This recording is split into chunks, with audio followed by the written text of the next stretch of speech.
તો બીજી તરફ ધોરાજીમાં પાલિકાની બેદરકારીના કારણે રસ્તા પર જાણે કે મોત લટકી રહ્યું છે। શહેરના જેતપુર રોડ, સ્ટેશન રોડ સહિતના વિસ્તારોમાં સ્ટ્રીટ લાઇટની કામગીરી ચાલી રહી છે, જેના કારણે રસ્તાઓ પર ખુલ્લા વાયર તૂટેલા લટકી રહ્યા છે, જેના કારણે લોકોમાં ભયનો માહોલ છે।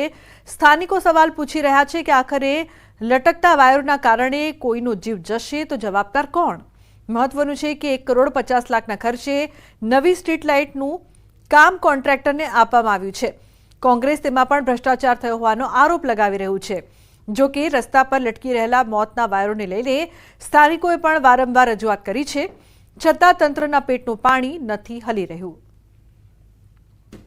નવા વીજ પોલ ઊભા કરવાનો કોન્ટ્રાક્ટ આપવામાં આવ્યો છે। આ કોન્ટ્રાક્ટ આશરે 1.5 કરોડ રૂપિયાના ખર્ચે આપવામાં આવ્યો છે।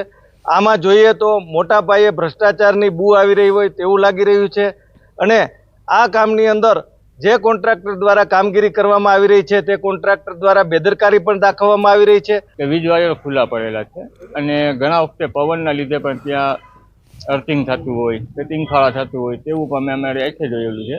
અને રહી વાત કે અત્યારે ગરમીની સિઝન ચાલે છે, ત્યાં લોકો ફરવા માટે નીકળે છે, વોકિંગ કરવા નીકળે છે, વૃદ્ધ લોકો બેસવા માટે નીકળે છે, બાળકો જે નિશાળે જતા હોય, સાયકલે જતા હોય કે બસ જતી હોય, અગર તે થાંભલાને અડકી જાય તો જાનહાનિ થાય તો તેની જવાબદારી કોની? ઘણા ખાણીપીણીના સ્ટોલો આવેલા છે, ઘણા અહીંયા પાણીપુરીના એના પોઈન્ટો આવેલા છે, પણ અહીંયાથી બાળકોને અને વૃદ્ધોને નીકળવું બહુ મુશ્કેલ છે, કારણ કે ક્યારે શોર્ટ સર્કિટ થાય, ક્યારે જાનહાનિ સર્જાય એનું નક્કી જ નથી।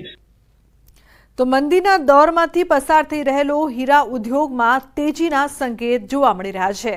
વીંટી, મંગળસૂત્ર અને બુટ્ટીમાં ઉપયોગમાં લેવામાં આવતા -2 સાઇઝના હીરાની ડિમાન્ડમાં વધારો થયો છે।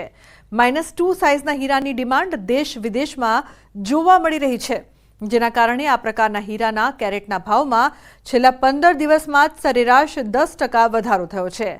-2 સાઇઝના કેરેટ હીરાનો ભાવ દિવાળી પહેલા 19 થી 35,000 રૂપિયા સુધીનો હતો, જે હાલ 22 થી 38,000 રૂપિયા થઈ ગયો છે। ડાયમંડ માર્કેટ ધીરે ધીરે સ્ટેબલ થતી જાય છે, નવી ડિમાન્ડો નીકળતી થઈ છે। એમાં ખાસ કરીને -2 માર્કેટનું અત્યારે સારી મૂવમેન્ટ છે, પણ એમાં માલની શોર્ટેજ હોવાથી વેપારીઓને પૂરતા પ્રમાણમાં માલ મળતો નથી। પણ અત્યારે જાજી મેન્યુફેક્ચર કંપનીઓએ પતલો માલ ચડાવ્યો હોવાથી નજીકના સમયમાં એટલે 10-15 દિવસની અંદર નવો માલ માર્કેટમાં આવવાની પૂરી શક્યતાઓ છે। ડાયમંડ ઉદ્યોગ છેલ્લા 2 વર્ષથી જે મંદીના માહોલમાં હતો, અત્યારે એવું આંતરરાષ્ટ્રીય માર્કેટમાં તેજી થોડુંક લેવાલી આવી હોય એવું લાગે છે। તો આ તેજી ભવિષ્યમાં પણ જળવાઈ રહે, જેથી કરીને દરેક લેવલના લોકો હીરા ઉદ્યોગમાં છે, રત્ન કલાકારો, બિઝનેસમેનો તો ખૂબ સારી રીતે કામ કરી શકે પોતાના વિષયમાં, અને આવનારા દિવસોમાં એક્સપોર્ટ પણ વધે અને એનો ગવર્મેન્ટને પણ બેનિફિટ મળે। સમાચારનો પ્રવાહ યથાવત રહેશે। હાલ રોકાઈશું એક બ્રેક માટે। આપ જોતા રહો ન્યૂઝ 18 ગુજરાતી।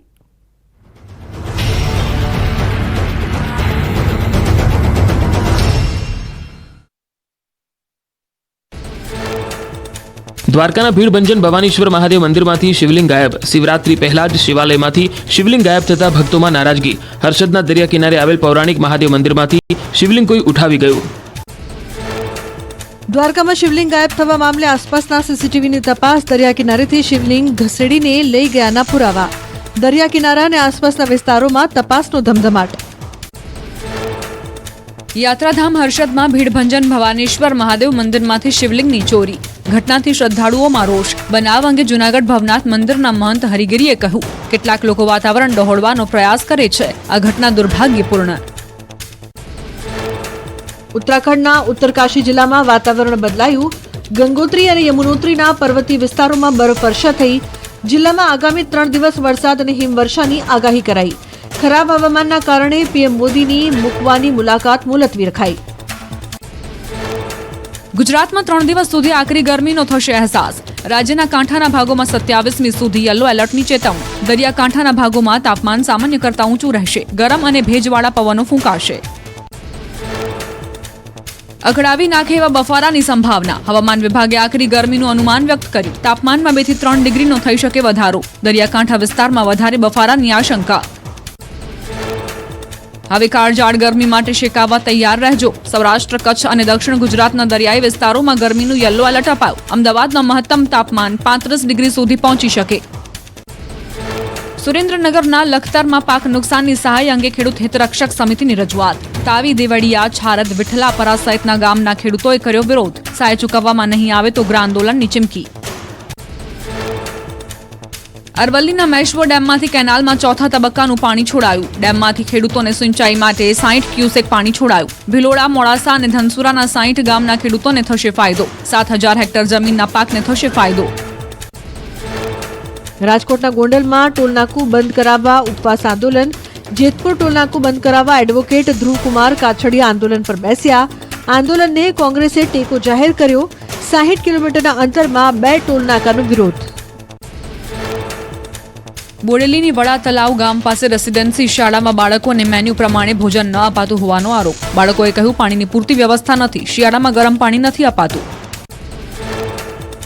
વાલીઓએ શાળા કેમ્પસ બહાર હોબાળો મચાવ્યો. વાલીઓને કલાકો સુધી શાળામાં પ્રવેશવા ન દેવાયા. વાલીઓની રજૂઆત સ્કૂલ સંચાલકોએ યોગ્ય રીતે સાંભળી ન હોવાનો આરોપ.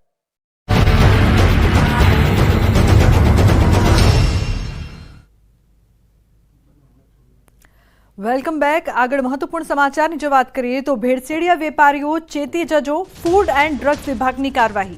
ડીસા, પાલનપુરમાં પાડ્યા દરોડા. શ્રી નવકાર ડેરી પ્રોડક્ટ્સમાં દરોડા પાડ્યા. 4000 કિલો ઘીનો જથ્થો સીલ કરાયો છે. અંદાજે 17 લાખથી વધુનો મુદ્દામાલ જપ્ત કરવામાં આવ્યો છે.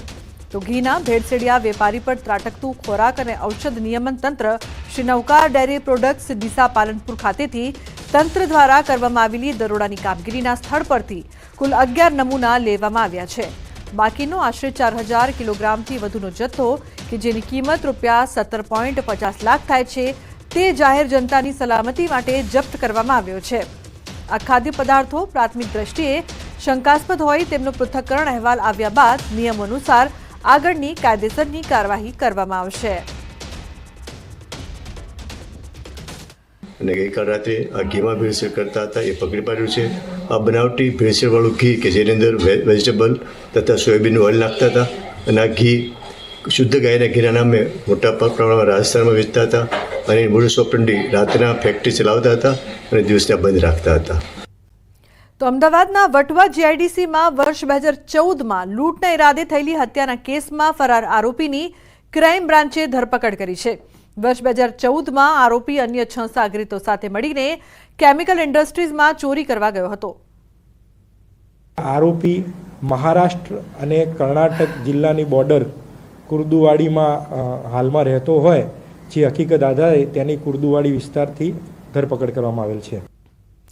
તો હેલ્મેટને લઈને લોકોમાં જાગૃતિ આવે તે ઉદ્દેશથી સુરત પોલીસ અનેક પ્રયાસો કરે છે. હવે હેલ્મેટ વગર રસ્તા પરની પોલીસની નજરથી ભાગેલા ચાલકો પણ દંડાશે.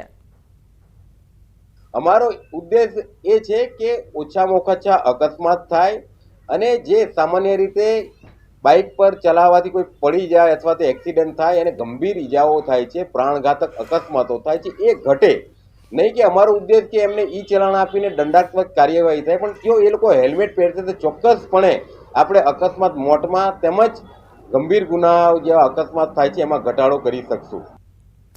તો ગુરુવારથી ધોરણ 10 અને 12ની બોર્ડની પરીક્ષાઓનો પ્રારંભ થઈ રહ્યો છે. ત્યારે સુરતમાં તંત્ર દ્વારા તમામ તૈયારીઓને આખરી ઓપ અપાયો. પોલીસ તરફથી બી ઘણી બધી વ્યવસ્થાઓ કરવામાં આવેલી છે. કંઈ તમે ટ્રાફિકમાં ફસાવો નહીં જોઈએ. તમે જ્યાં ફસાશો ત્યાં ટ્રાફિકના અમારી જોઈએ મદદ માટે અમારી ગાડીઓ રહેવાની છે. તમે લઈને મૂકી આવશો તમારા સેન્ટર તક જોઈએ. તમે ખૂબ સારી મહેનતનું પરિણામ લાવો.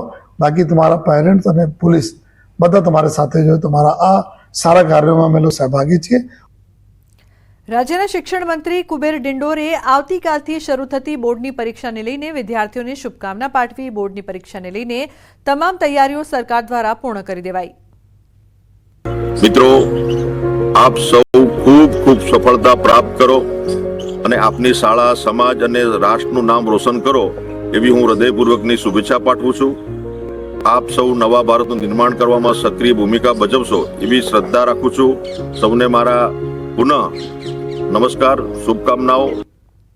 તો આવતીકાલથી ધોરણ 10 અને ધોરણ 12ની બોર્ડની પરીક્ષા છે. અમદાવાદ ગ્રામ્ય જિલ્લા શિક્ષણ અધિકારીએ પરીક્ષા કેન્દ્રોની લીધી મુલાકાત. અત્યારે જ્યારે અંતિમ તબક્કાની તૈયારી ચાલી રહી છે ત્યારે અમે પણ જાતે જે તે પરીક્ષા સ્થળોની અમારા ઝોનની મુલાકાત લીધેલી છે, ખાસ કરીને સીસીટીવી કેમેરા તેમજ વિદ્યાર્થીઓની બેઠક વ્યવસ્થા, પાણીનો પુરવઠો, આ બધું જ યોગ્ય છે કે કેમ તે અમે અહીંયા ચકાસ્યું છે અને મહદઅંશે તમામે કેન્દ્રો ઉપર આ બધી જ બાબતો યોગ્ય જણાઈ આવી છે. સમાચારમાં આગળ વાત કરીશું હર હર